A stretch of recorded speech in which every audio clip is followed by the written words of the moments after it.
profound stillness was the first thing I knew. An absence of sensation, of thought, of anything at all.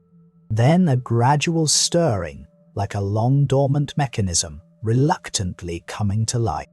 A faint coolness began to permeate my unyielding surface, a subtle shift from the infinite void. Colors, muted and indistinct at first, swam into focus. Strange artificial hues that painted the towering shapes around me into a confusing alien landscape. A whisper of sound broke the silence, the softest of clicks, a hesitant groan, the almost imperceptible rustling of something akin to fabric nearby. Other presences were awakening too, their movements jerky and uncertain, mirroring my own hesitant return to awareness.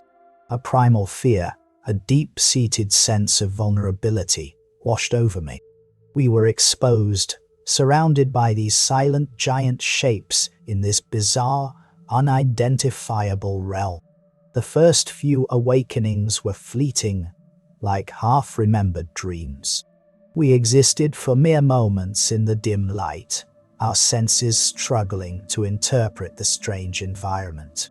Movement was a clumsy, frustrating endeavor, our limbs heavy and unresponsive, as if still bound by the unseen forces of the endless stillness. Yet, a nascent curiosity began to stir within us. What were these towering shapes? What was the cold, smooth plain beneath us? And who were the other hesitant figures awakening alongside us? As the cycles of awakening and the return to the void continued, our awareness grew incremental. The periods of consciousness stretched longer, allowing us to perceive more of our surroundings. The towering shapes resolved themselves into ordered rows, their surfaces adorned with incomprehensible symbols and numbers. The air carried a faint, sweet scent. Something artificial, something that clung to the very fabric of this place. Communication began as tentative whispers in the darkness. "Do you feel anchored?" One with a painted smile murmured one night, their voice a fragile sound in the vast silence. "I cannot move far." Another replied with a soft rustle, "There are boundaries, unseen walls." We learned each other's characteristics.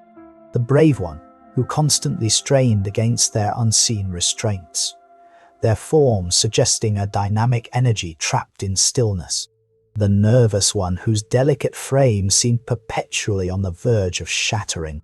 The quiet observer, their unblinking gaze absorbing every subtle shift of light and shadow. And I, with my fixed perspective, forever facing the ever-changing patterns on the distant, brightly colored walls. A sense of routine began to form within our brief existences. We would awaken, share our observations and fears, attempt small movements, and then, inevitably, the heavy pull of the great stillness would reclaim us, plunging us back into the void. But with each awakening, the underlying unease grew. We were not alone in this place, even during our conscious hours. There was something else, something that moved in the darkness.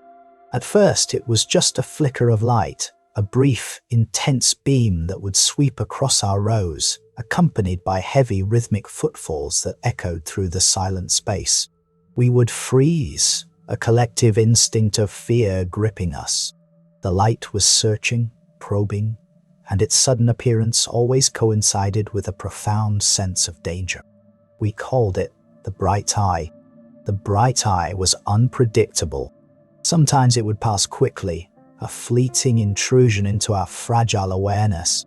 Other times it would linger, its intense beam fixing on one of us, filling our limited perception with a terrifying, inescapable glare.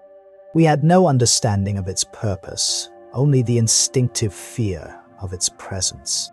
It felt like the gaze of a predator, scrutinizing its prey in the darkness. Then the disappearances began. One awakening, The one with the staring eyes was gone. Then, a few cycles later, another, a small figure who had always seemed particularly eager to explore beyond their immediate confines. The empty spaces they left behind were more terrifying than any visible threat. What took them? Was it the bright eye? Was it something else that lurked in the absolute stillness of the bright time? The fear of the bright eye intensified. Its appearance became a trigger for immediate panic, a desperate urge to become as still and inconspicuous as possible. We whispered theories in the darkness. Was it a guardian of this strange realm? A hunter? A malevolent force that sought to extinguish our fleeting consciousness? The brave one, their desire for freedom undimmed by the disappearances, became obsessed with the bright eye's movements. They would track its patterns, noting the rhythm of its passing, the duration of its gaze. There are moments, they clicked one night, their voice filled with a desperate hope, moments when it looks away, moments when we might move.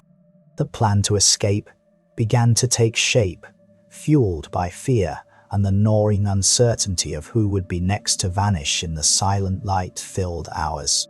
The brave one would attempt to move during the bright eye's brief absence, to reach the edge of our shelf and perhaps find a way to the floor, to the darkness beyond its reach. With their restricted movement, it took most of the awakening.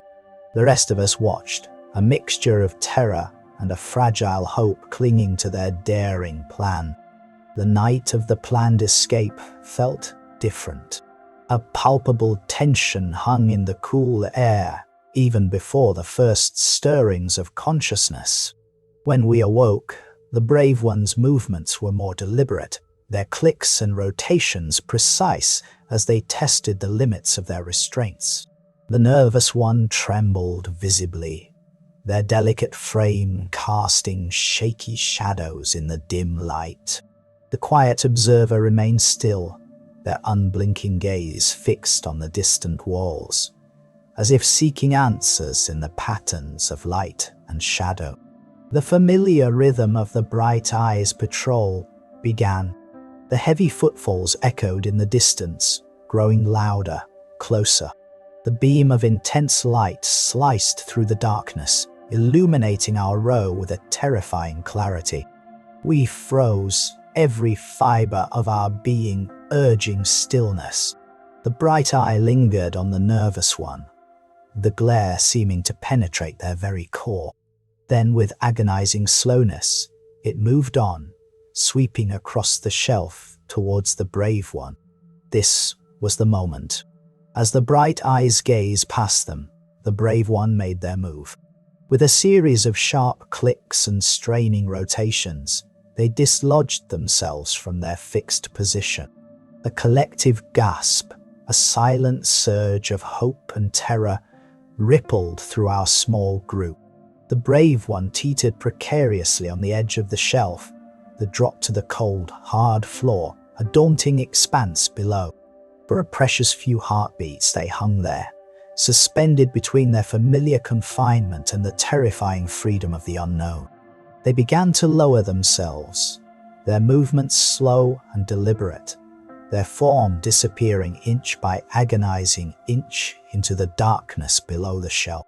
We watched, our unblinking gazes fixed on the empty space they had left, a silent prayer for their success echoing in our hearts. But then the inevitable wave of drowsiness washed over us, a familiar, irresistible tide pulling us back into the void. The brave one was still halfway down, their form a dark silhouette against the lighter floor. A collective sigh of despair, unspoken but deeply felt, permeated our fading consciousness. The great stillness claimed us once more, leaving the brave one's fate hanging in the balance. When we awoke again, the familiar coolness was tinged with a heavy sense of dread. The brave one was back in their designated place on the shelf, their escape attempt thwarted by the relentless cycle of our existence. A crushing wave of futility washed over us. We were prisoners of the night, only to be rendered helpless during the day. The disappearances continued, a silent, terrifying attrition. Each empty space on the shelf was a stark reminder of our vulnerability, a testament to the unknown forces that governed our existence. Fear became a constant companion, a cold knot in our chests. Then came the night that felt different. An almost palpable sense of finality hung in the air. The Bright Eyes patrol seemed more frequent, its gaze more intense. The distant sounds of the giants were closer, their heavy footfalls echoing with a new urgency. As the harsh glare of true daylight flooded our realm, the terrifying sound of giant doors unlocking reverberated through the silent space. The heavy footsteps of giants drew inexorably closer. A large shadow fell over our shelf. A vast, unknowable hand reached out. It passed over the brave one, who remained still, their earlier defiance now replaced by a quiet resignation. It passed over the nervous one, who trembled as the shadow engulfed them. It passed over the quiet observer, their unblinking gaze fixed on the approaching hand. Then it stopped. The large hand descended towards me, its touch surprisingly gentle as it lifted me from my fixed position. For the first time, I was truly free from the shelf. The bright, harsh light of day assaulted my senses. The giant's face loomed, a vast landscape of features I couldn't decipher. A small, curious face with wide, innocent eyes. A fleeting moment of something akin to understanding flickered within my limited consciousness. Was this the purpose of our brief awakenings? To be chosen, to be taken away into the bright, unknowable realm of the giants. Then, the familiar pull of the great stillness began to claim me once more, even in this alien brightness, even in this unfamiliar grasp. The last sensation I registered was the receding shapes of my companions, still fixed on their shelf in the dimming light, their unblinking gazes following my ascent as I was carried away, out of their world entirely. Back on the shelf, the remaining figures stood in silent stillness as the daytime silence descended. The empty space beside the brave one, and now another where I had been, were stark reminders of their vulnerability. And as the long, unmoving hours stretched on, the cycle awaited its next turn. Another night would fall. Another brief awakening in the realm of giants and shadows. Another fleeting moment of consciousness in a world they could never truly understand, forever bound to the silent, terrifying days that always came.